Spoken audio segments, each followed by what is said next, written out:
So yun guys, good afternoon, magandang araw sa inyong lahat. So this is Kuya Barbero TV po guys, no. Sa video ito, meron tayong iba't ibang pag-uusapan, no. Pag-usapan natin syempre dahil nga sa ang ating re-reactionan ay walang iba kundi ang video ni Kalinga Prab ng ating kaibigan at kababata. Bago natin simulan yung pagre-reaction, bago natin i-play yung video, gusto muna natin na pasalamatan. Siyempre, Kalinga Prab, walang iba pa ulit-ulit nating sinasabi yan kapag gumagawa tayo ng video, no? Pasalamatan natin si Kalinga Prab dahil sa video niya nakakagawa tayo ng maiksing reaction. At siyempre, nakakapag-update tayo sa inyo kung ano yung nangyayari ngayon sa mga kaganapan sa buhay ni Kalinga Prab. So yun nga guys, no, sa video ito, ipapakita natin sa inyo yung isa sa pinakamalalaking event, pinakamalalaking kaganapan ngayon sa araw ng ating pinapanood, si Kalinga Prab. So sa araw ngang ito guys, meron tayong isa sa napansin, yung ating unang napansin ay yung si Baby Jax, no. Alam niyo ba guys, ngayon ang araw na si Baby Jax ay 5 months old na. So nakakatuwa guys, no. Si Baby Jax po ay 5 months old na. Ang bilis ng panahon, So yung dating baby ngayon ay lumalaki na. So, nakita natin ngayon na tuwan-tuwa naman sila Kalinga Prab kasi yung baby nila, na si Baby Jax ay lumalaki na paunti-unti, nagiging gaya na ito ni Baby Rabi. So, nakakatuwa guys, no? Ngayong araw, ngayong buwan, 5 months old na po si Baby Jax. So, nakakatuwa guys, no, na ang bilis lang ng panahon, Ang bilis lang ng panahon na lumipas, Na yung dating baby ngayon ay lumalaki na, nakagaya na rin ay Baby Rabi.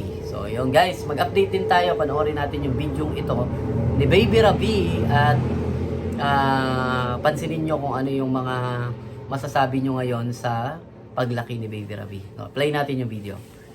Gawa mo. Isa po, R. Yan.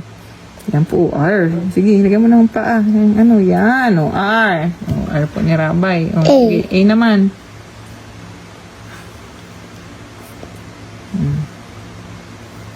Sige. Ay, ang galing! Tingnan ako.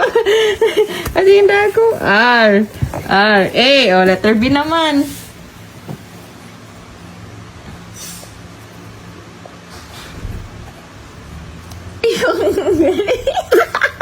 Saya. B. Saya. Ano? Saya. Sira. Sige, isa pa. Isa pa nga. Ano pa? What's next? B. B ulit. Ay, ang galing. Alam na ang spelling talaga ng name niya.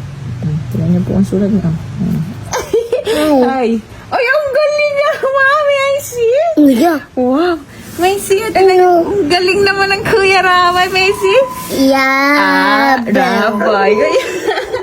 Ano spelling ng Rabay? Name. What's the spelling? R? I know. R? Sulat na D. Alin po? Ano yan D? Sulat na D. Yung date. Ang galing. Inaano mo? A. D. A. Tinitrace mo? E. Date. Date. Ayan. Name.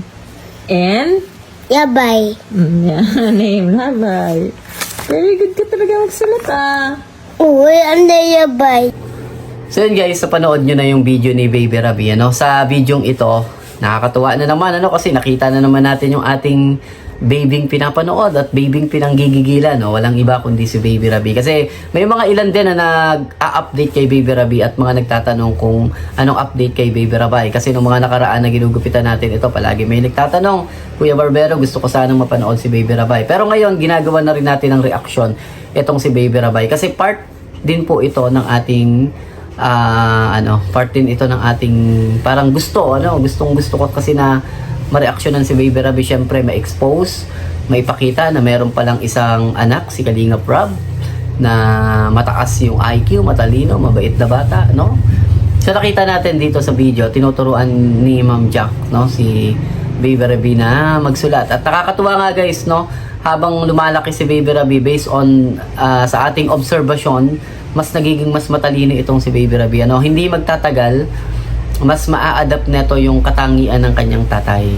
So, paunti-unti nakikita naman natin yung talino ng batang ito. Marami nga yung nagko-comment na mataas daw yung IQ ng batang ito.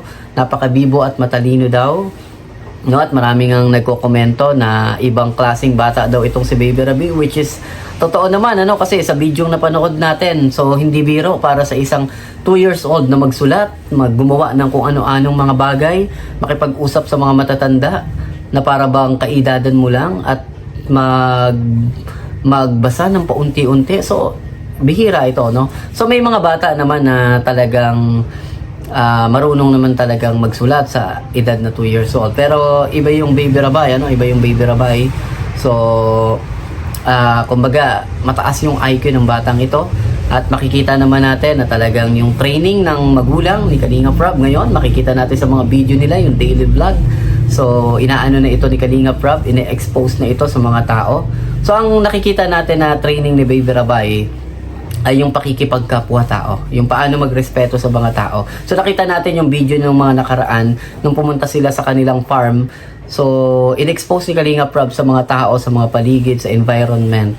At isa sa napansin natin dun sa unti-unting pagbabago ni Baby Rabay, so mabilis na siyang nakaka-adapt ngayon sa mga bagay-bagay. At nakita natin, no, si Baby Rabay, ano siya, yung bata na hindi siya mahiyain. So magandang training yung ginagawa ni Kalinga Prab kay Baby Rabay. At yun nga guys, no, sa bidyong ito, natutuwa tayo dahil nakita nating muli yung ating pinapanood si Baby Rabay. Alam ko guys na kayo ay nakaabang din kay Baby Rabay at talagang sinusubaybayan nyo rin ang batang ito, which is si Kuya Barbero TV. Isa rin ito sa gustong gusto kong mapanood. Actually kapag ginugupitan nga natin si Baby Rabay ay parang ang sarap niyang pisilin kasi napaka-cute, napakatalino, napakabibo. At kapag kinakausap mo siya, hindi siya yung tipo ng bata na parang alam niyo yung mahiyain. Si Baby Rabay yung klase ng bata na talagang kakausapin ka, sasagutin ka, at yun nga lang, iiwasan mo na magsalita ng bad word kasi mabilis na naa-adapt at napipick up yun ni Baby Rabay. Yun yung napansin natin kay Baby Rabay. At sa video ang ito, mas na humahanga tayo gawa ng habang tumatagal, mas nakikita natin yung potential na dumating yung time na maging kagaya rin ito ni Kalinga Prab. So magandang training yung ginagawa ni Kalinga Prab. Hindi lang niya ine-expose yung anak niya sa mga tao, kundi tinuturuan niya rin ito kung paano makipagkapwa-tao, irespeto yung mga kapwa-tao. Kasi dun sa video nakita natin ng mga nakaraan sa farm, so itinuring ni Kalinga Prab yung mga tao na parang mga kapamilya at kaibigan niya, yung mga nagtatrabaho doon. So ang point of view natin dito, ipinapakita niya kay Baby Rabay kung paano tinatrato yung mga tao, no, ng maayos, may respeto, magalang. So kaya yung training na ito, darating yung time baka pag edad ni Baby Rabay at the age of 15, no, magsimula na rin siya sa charity works at magsimula na rin siya sa pagtulong sa may hirap. So yun yung hinahangaan natin sa pag-training ni Kalinga Prab sa kanyang mga anak. And then syempre, nagpapasalamat din tayo kasi dun sa video, no, hindi mabubuo yung mga vlog, mga daily life vlog nila Kalinga Prab kung hindi syempre sa kanyang mabuting asawa. Nakita naman natin yung misis ni Kalinga Prab na supportado talaga si Kalinga Prab pagdating sa mga vlog, may kinalaman sa pamilya, no, kasi kita natin na talagang go na go din si Ma'am Jack sa mga ginagawa ni Kalinga Prab sa ngayon. So napakabait na asawa rin ni Ma'am Jack, kasi supportive na asawa pala rin, ano. So yun nga guys, maiksi lang yung ating pinag-uusapan sa ngayon kasi gusto ko lang na makapag-update sa inyo, makapag-reaction, makapag-kwentuhan habang maulan dito sa Bicol. At syempre guys, no, gusto ko na pasalamatan din yung Team Mick Chris na palaging nanonood sa atin. Gusto ko na batiin kayo ng Happy Sunday at syempre thank you so much sa pag-comment nyo ng mga positive. Actually maganda yung mga komento ng mga Team Mick Chris sa ating YouTube channel. So napatunayan ko na karamihan o halos karamihan pala ng Team Mick Chris na nagko-comment sa ating YouTube channel is napaka-professional. Kasi napansin ko sa Team Mick Chris, kapag nagko-comment sila, hindi sila nagbibigay ng negative points sa ibang mga tao.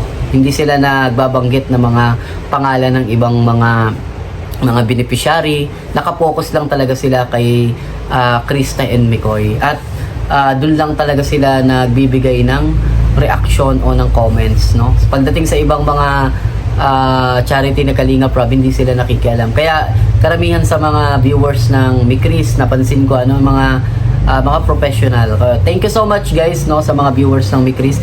Pagpatuloy niyo po yan, yung ganyang attitude, dahil nakakaano yan nakakahawa yan sa iba. So yun lang guys, thank you so much sa Mikris lovers, Mikris supporters, at sa Team Kalingap, kay Kalinga Prab, ganun din po sa asawa niya, si Ma'am Jack. Ganun din po sa lahat ng bumubuo ng charity work sa buong Pilipinas. So this is Kuya Barbero TV. Ito lang yung ating maiksing usapan sa ngayon. Sana ay suportahan nyo rin po yung ating munting channel, Kuya Barbero TV po. At syempre mag-iingat po kayo.